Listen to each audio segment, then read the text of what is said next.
이 시간에 함께 나눌 말씀은 사도행전 1장입니다. 저와 우리 성도님들 한 절씩 교독하신 후에 마지막 절은 함께 읽겠습니다. 사도행전 1장 1절입니다. 데오빌로요, 내가 먼저 쓴 글에는 무릇 예수께서 행하시며 가르치시기를 시작하신부터 그가 택하신 사도들에게 성령으로 명하시고 승천하신 날까지의 일을 기록하였노라. 그가 고난 받으신 후에 또한 그들에게 확실한 많은 증거로 친히 살아계심을 나타내사 40일 동안 그들에게 보이시며 하나님 나라의 일을 말씀하시니라. 사도와 함께 모이사 그들에게 분부하여 이르시되 예루살렘을 떠나지 말고 내게서 들은 바 아버지께서 약속하신 것을 기다리라. 요한은 물로 세례를 베풀었으나 너희는 몇 날이 못되어 성령으로 세례를 받으리라 하셨느니라.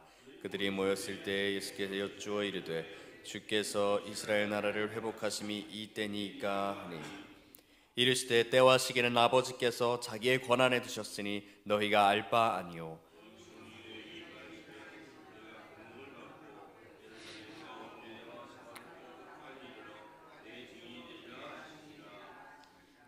이 말씀을 마치시고 그들이 보는데 올려져 가시니 구름이 그를 가려 보이지 않게 하더라. 올라가실 때에 제자들이 자세히 하늘을 쳐다보고 있는데 흰 옷 입은 두 사람이 그들 곁에 서서 이르되 갈릴리 사람들아 어찌하여 서서 하늘을 쳐다보느냐. 너희 가운데서 하늘로 올려지신 이 예수는 하늘로 가심을 본 그대로 오시리라 하였느니라.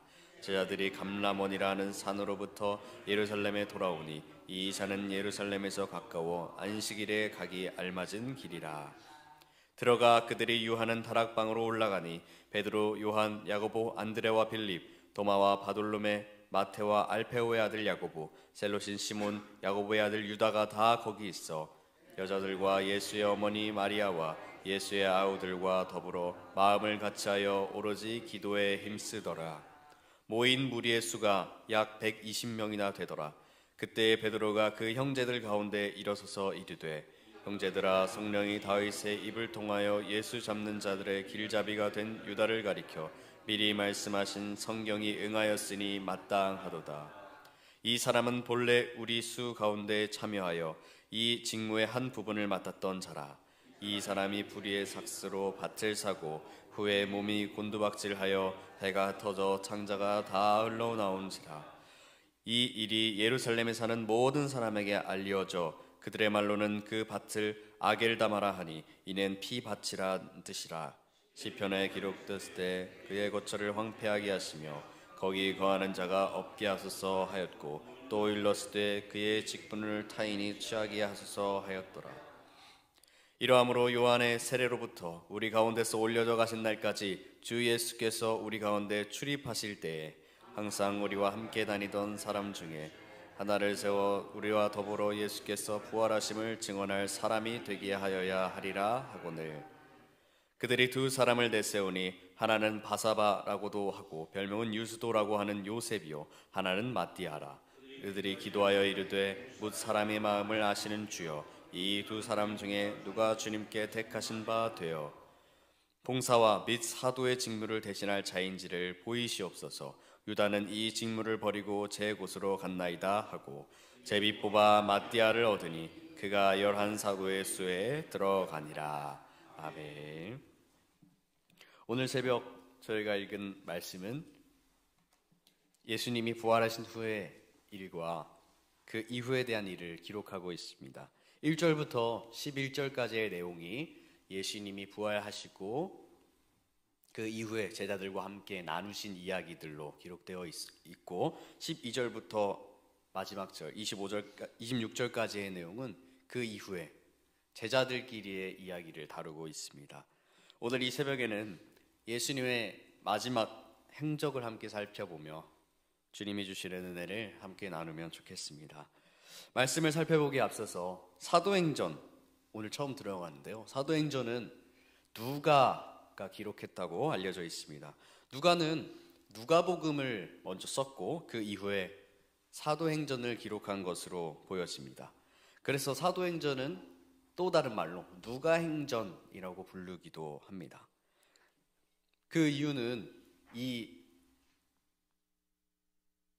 성경을 받는 수신자가 동일하기 때문입니다. 1절에 처음 시작하는 단어로 데오빌로라고 등장합니다. 데오빌로는 여기서 처음 등장하는 사람이 아닙니다.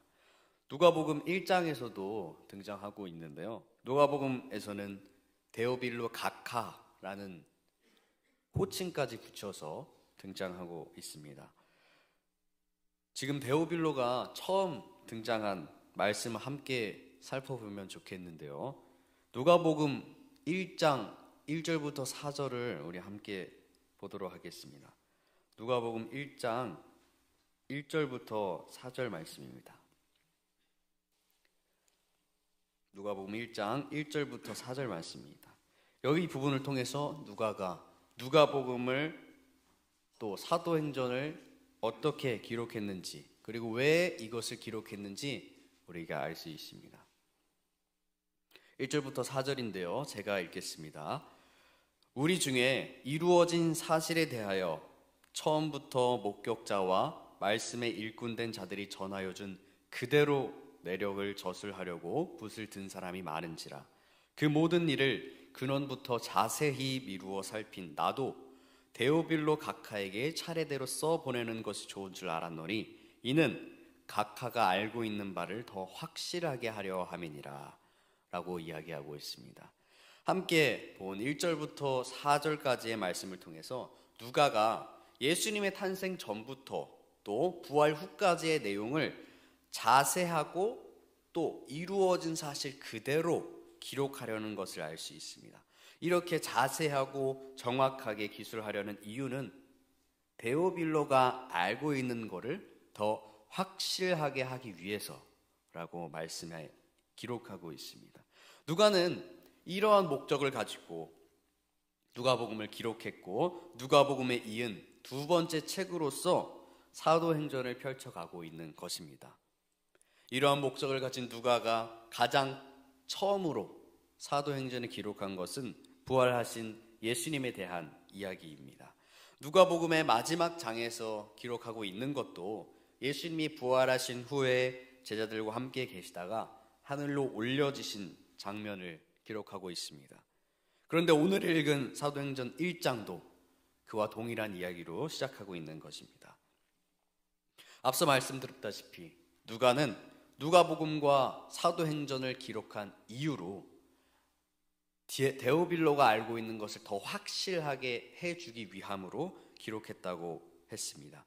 누가는 누가복음에서 마지막으로 기록했던 예수님의 행적을 사도행전을 시작하면서 다시 한번 기록함으로 반복하고 강조하고 있는 모습인 것이죠. 왜냐하면 그만큼 누가에게 이 그리스도의 부활과 그 이후에 제자들에게 하신 말씀이 중요하다고 생각했고 이것이 데오빌로가 제대로 알았으면 하는 마음에서 데오빌로가 알고 있는 것에 확신을 더하기 위해서 그렇게 한 것입니다. 사랑하는 성도 여러분, 오늘 이 부분을 보면서 하나님께서 오늘날 우리에게 성경을 주신 이유와 목적을 발견할 수 있습니다. 성경을 우리에게 주신 이유는 누가복음을 사도행전을 데오빌로에게 보내는 편지에서 끝나는 것이 아니라 성경으로 정하시고 또 오늘날 우리에게까지 오게 하신 그 이유는 성경을 보고 믿게 하기 위함인 줄 믿습니다. 믿는 자들에게는 예수님에 대한 사실을 더 확실하게 하기 위함이요 또 믿지 않는 자들에게는 성경을 통해 믿음을 얻게 하려 함인 줄 믿습니다. 이 새벽에 이 말씀을 읽고 들으며 예수 그리스도가 우리를 위해 십자가에서 죽으셨다는 사실을 더욱더 확실히 믿으시는 우리 성도분들 되기를 축복합니다. 데오빌로에게서만 머물게 하지 않으시고 오늘날 우리에게까지 성경으로 전하여 주신 그 하나님의 은혜에 감사하는 이 새벽이 되시길 소망합니다. 2절에 보시면 이제 예수님께서 하신 말씀들에 기록되어 있습니다. 2절에 성령을 언급하고 있고 또 5절에 성령을 언급하고 있고 8절에도 성령을 말씀하고 계십니다. 이처럼 예수님께서는 성령에 대해서 우리 제자들에게 또 오늘날 우리에게 말씀하시는 것이 있습니다. 5절을 우리 함께 읽으면 좋겠는데요. 5절 함께 읽도록 하겠습니다. 시작. 요한은 물로 세례를 베풀었으나 너희는 몇 날이 못되어 성령으로 세례를 받으리라 하셨느니라. 아멘. 예수님께서 부활하신 후에 제자들에게 나타나시어 말씀하신 것이 성령으로 세례를 받으라는 것입니다. 이 말씀은 저희가 내일 보게 될 사도행전 2장의 오순절 사건을 의미하는 말씀인데요. 너희가 곧 성령으로 세례를 받겠다라는 이 오순절 사건을 마음에 두시고 아시고 말씀하신 것입니다. 1장 하반부에 제자들이 모여서 이제 가룟 유다의 빈자리를 마띠아라는 사람을 통해 채우고 이제 오순절 날 마가의 다락방에 모여 기도하다가 성령의 충만함을 받게 됩니다. 예수님께서 승천하신 후에 제자들에게 이제 성령을 보내어 주신 것이죠. 오늘 말씀의 이 성령 세례는 제자들에게 오순절 사건을 통해 이루어졌습니다.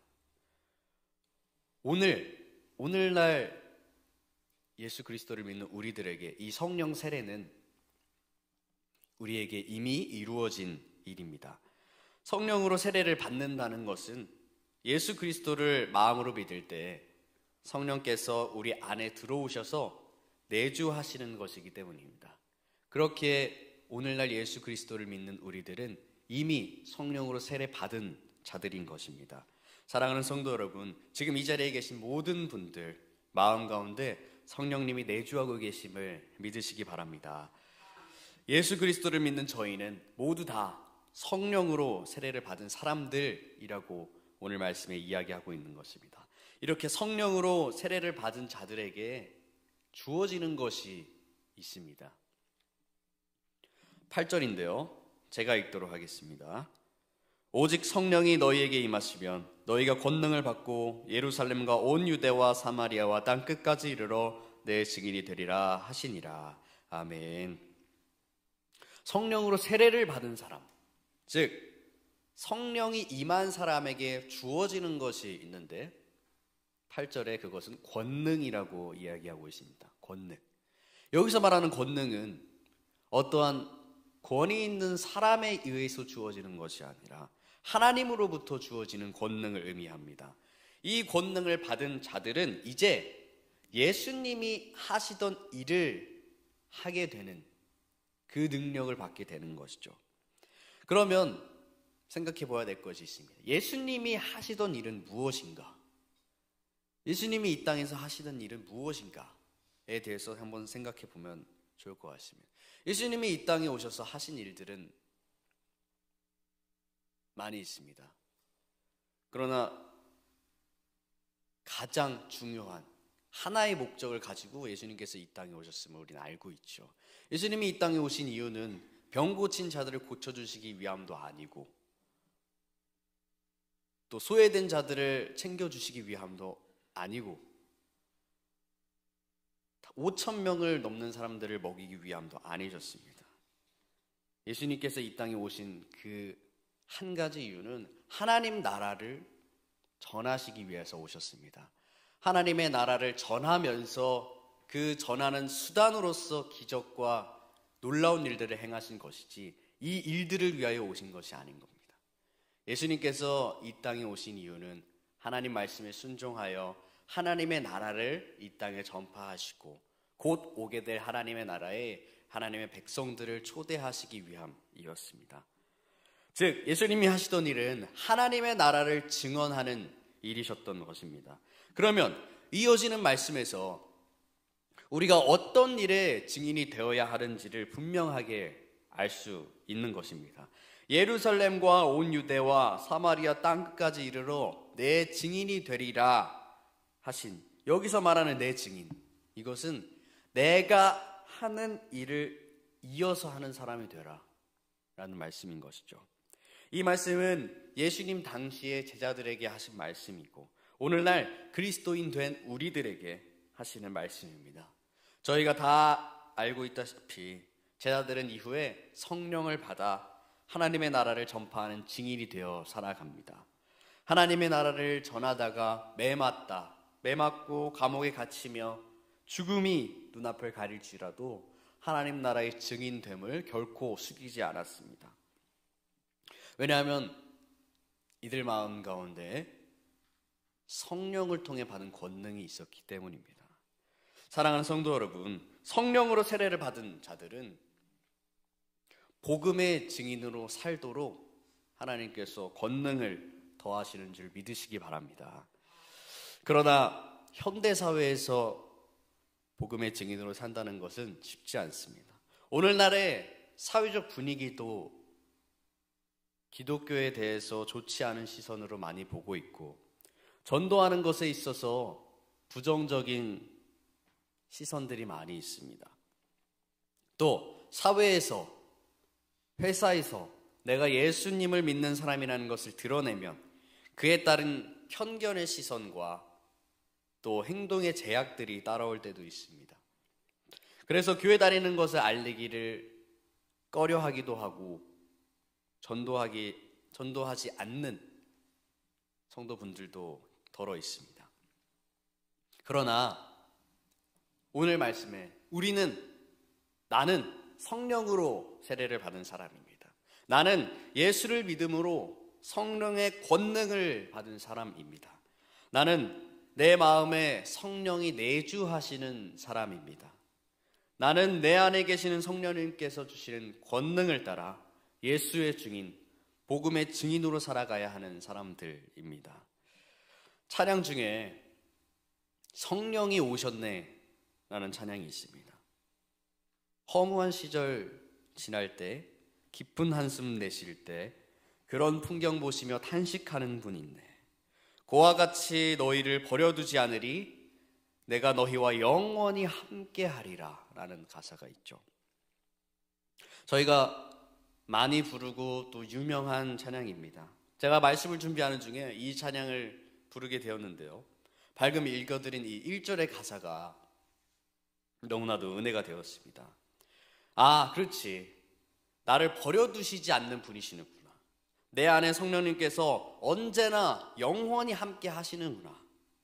그렇기에 우리가 이 복음의 증인된 삶을 계속해서 걸어갈 수 있는 거구나 하는 생각이 들었습니다. 예수님의 제자들이 고난과 역경 가운데서도 증인의 삶을 포기하지 않고 계속 걸어갈 수 있었던 것은 내주하고 계신 성령이 있었기 때문입니다. 성령님께서 계속해서 그 증인의 길을 걸어갈 수 있도록 함께 하셨던 것입니다. 사랑하는 성도 여러분, 오늘 내 마음에도 예수님께서 성령을 보내어 주셨습니다. 이 험난한 세상 가운데 복음의 증인으로 살아가는 것이 어렵고 손가락질 당하더라도 내 안에 계신 성령님께서 기꺼이 복음의 증인으로 살아갈 수 있도록 권능을 더하여 주십니다. 우리가 복음의 증인으로 살다가 허무한 시절을 보내더라도, 또 앞길이 캄캄한 상황 속에 한숨만 쉬고 있을 때도 성령님은 언제나 우리와 함께하고 계시고 그 길을 걸어갈 권능을 더하여 주십니다. 지난주에 부활주일이었죠. 예수님께서 십자가에 달리시고 부활하신 날이었습니다. 고난주간을 보내며 예수님은 겟세마네 동산에서 기도하셨죠. 주여, 이 잔을 제게서 떠나게 하여 주옵소서. 그러나 하나님의 뜻대로 하여 주시옵소서. 이것이 인간의 마음입니다. 나는 힘들어서 이 고난을 겪을 자신이 없습니다. 그러나 하나님께서 하신 결정은 무엇입니까? 그 십자가의 길을 견딜 수 있는 힘을 더하여 주신 것입니다. 예수님께서 능히 그 십자가를 질 수 있도록 십자가를 피할 길을 보내신 것이 아니라 십자가를 감당할 권능을 더하여 주신 것입니다. 이것이 오늘날 성령을 받은 우리 성도들에게 주어지는 하나님의 권능입니다. 우리가 신앙생활 하다가 어려운 길에 부딪힐 때 이것을 피하게 가는 길을 알려주시는 것이 아니라 그것을 견디며 나아갈 수 있는 힘을 더하시는 것이 오늘 우리에게 그 길을 맡기신 하나님께서 더하시는 권능인 줄 믿습니다. 언제나 영원히 나와 함께 하시는 성령님을 힘입어 복음의 증인으로 살아가는 우리 성도분들 되기를 소망합니다. 주님 오실 때까지, 이 생명 다할 때까지, 오늘 말씀처럼 땅 끝까지 성령을 힘입어 복음의 증인으로 살아가는 저와 우리 동광의 모든 성도분들 되기를 간절히 소망합니다. 이 시간 다 함께 기도의 자리로 나아가겠습니다. 우리 함께 오늘 주신 말씀을 붙들고 기도할 때 내 안에 계신 성령님을 힘입어 복음의 증인으로 살아갈 수 있도록 날마다 권능을 더하여 주시라고 기도하겠습니다. 또 어떤 상황과 여건 가운데서도 증인으로서의 삶을 포기하지 않게 해주시라고 기도하겠습니다. 동광교회 비전과 담임 목사님, 원로 목사님, 그리고 교육자들과 직분자들을 위해서 기도하겠습니다. 진행 중인 대신방과 준비 중인 동행 전도축제 있습니다. 이 행사들을 위하여 기도하겠습니다. 또 다음 세대를 위하여, 우리나라 민족을 위하여, 세계 각국에서 헌신하고 있는 선교사님들을 위하여, 또 마지막으로 우리 개인의 기도 제목들을 가지고 기도하시다가 저희를 돌아가시도록 하겠습니다. 우리 다 함께 주님의 이름 한번 부르며 기도하며 나아가겠습니다. 주여